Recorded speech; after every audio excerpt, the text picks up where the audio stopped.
We're sitting down with USC presidential candidate Ray Park. Welcome, Ray.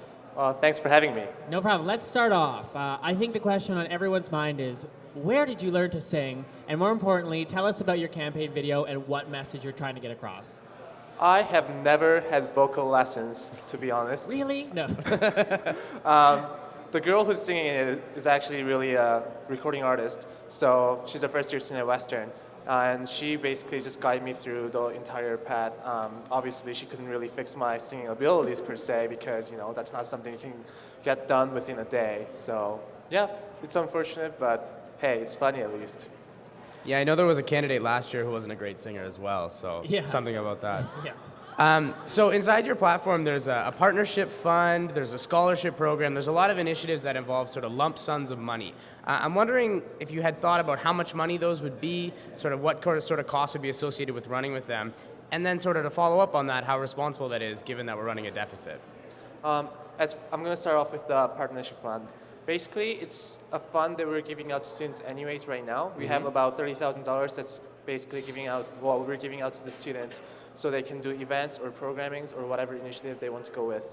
With that being said, right now, as far as I know, the USC is currently trying to pull all the funds together into one pool and then just separate them into different entities and just different criterias. So basically something I wanted to do was just set aside a certain amount within those $30,000, and I was thinking around $5,000, just so it can be used for specific initiatives that are basically put forward by different groups who are collaborating together. So it's not going to be an additional fund that's going to come out of the USC's fee.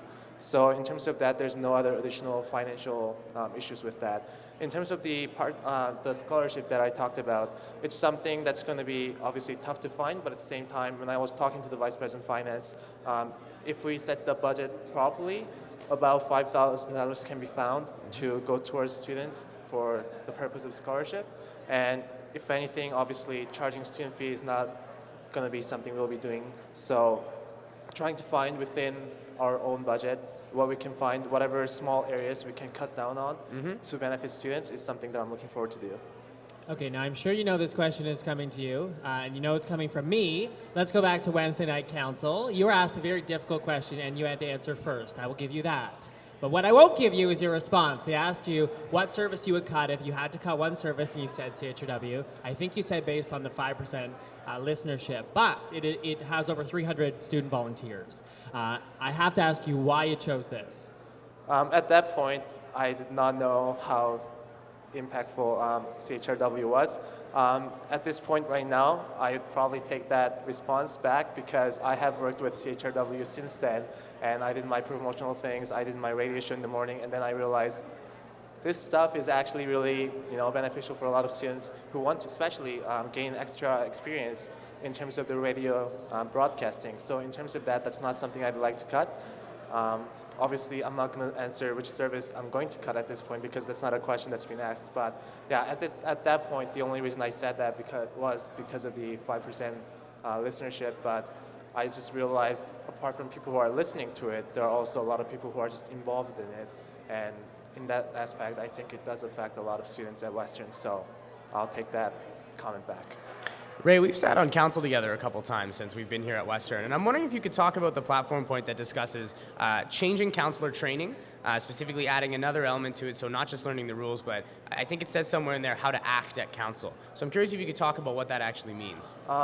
What I meant by the counselor training was basically helping them to represent their students properly. Right now, a lot of counselors that I have talked to in the past and currently, they realize there's only so much they can do, and in terms of that, they just wish they could do more in terms of reaching out to students, but they realize all they do right now is going to the USC meeting and their own constituency meetings, and that pretty much ends there. So we kind of wanted to give them the ability and the skill set to reach out to students and then perhaps talk to students more so they can actually have their inputs into the US's business whenever they have to vote or whatnot, because they're supposed to be representing students, but right now they're not exactly doing their job, but partially not because they don't want to, they just don't know how to. So that kind of training is something I want to provide for them. Okay. Sure. I want to talk more about your idea to hold meetings, USC meetings in the atrium right here.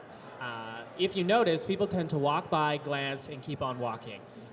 So I want you to talk a little bit more about how you plan to specifically engage students who don't take as much of an interest in the USC. The only reason I put it in there is because it's not something I'd be doing every single meeting. It's something that I do once per semester, and that's exactly what it states in my platform. And what I want to do with that is pick that date way before, so it's in the Westernizer.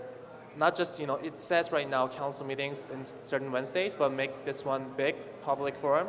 And even if it's just students glancing by, and if you're talking about certain issues that are really crucial to them, they realize and stop and listen. And if not, they'll still see what we're doing. And that's the kind of environment that I wanted to set up. Because right now, people can come and see the USC meetings in the UC's chamber, but a lot of people don't even know where the chamber is, and they don't feel like, if they're not a member of the voting member of the USC, they don't feel like they should be there. So by providing a public space, I think people feel, they could be on second floor just looking down, see what's going on. So that kind of environment is what I just really wanted to provide for students. Speaking about location as well, you mentioned a USC navigation map in your platform and sort of making it easier to find services and things like that. I'm wondering if you think location and students not knowing where they are is really the biggest issue facing services right now. I wouldn't say it's the biggest issue that the services are facing, but at the same time, I think it's an issue that can help them out. And the services that I specifically thought of was the 4 major services that USC provides that are Ally, WIN, Pride, and Enviro Western. With that being said, those are services that a lot of students can benefit from, but a lot of times people just don't know about it or cannot find where the office is. So by providing that navigation map, people will be able to find the location, go talk to the coordinators, and get whatever they need from the service. And by doing that, I think we can create more of the open environment at Western. Ray, within the blink of a second, I'm sure you know this, obviously sitting on council and familiar with Emily. Within the blink of a second, the USC president has to make very, very important, rational, logical decisions. Just looking at this past year, Emily, having to respond to the UWL arrest video, LTC bus strike, I want to know how you will handle that kind of stress in that situation if ever you were put in it.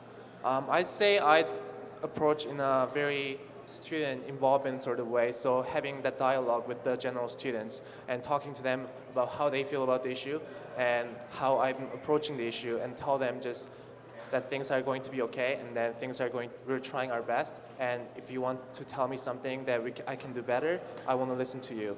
And that's the type of person that I want to come across as, and that's the type of person that I am. So that's something I do, and obviously making rational decisions is a tough thing to do, and it's a lot easier saying right now that I'll be doing these things rather than actually being in the situation. But that's something I would do, which is basically talking to students. Ray, why don't you walk us through sort of when you were working on your platform? I know a lot of candidates talk to students and spend time getting their input. Who did you talk to that wasn't a student when you were making your platform? Just staff members. Sure. Is that in terms of the staff members, I guess I haven't talked to that many because my platform is basically based on what the students want to see. At the same time, I did not make any big platforms that would require big changes. It's the small changes that I believe the USC can make that can make the big difference altogether. With that being said, a lot of things obviously come from the students' ideas. Vice President of Finance, Sasha Kumar, is someone who I consulted for certain things within my platform. But apart from that, I have not talked to that many of the management because a lot of my platforms really do not require management's abilities. Ray, what distinguishes you? You can pick a characteristic or a platform point. What distinguishes you from the other candidates that are running for USC president? I'd say it's my passion and dedication, but it's at the same time it's something that everyone else would probably say. But in terms of my track record, I think shows really my passion and dedication for the USC, the things that I have done, things that I've tried to do, and things that I never gave up on. And obviously, new students might not know about this, but people who have been around can probably relate to it. With that being said, I am a really, really persistent person, so I really do not give up on my first trial. If something fails from my platform, I'm not going to give up on it. I'll constantly go for it. So that's something I do. Sure, we've only got just a couple seconds left. Ray, you can have a couple seconds to think about this. Describe yourself, if you had to, in one word. dedication. Okay, thanks a lot for sitting down with us today. It's been a lot of fun. Yeah, thanks for having me. That's right. Thanks, guys.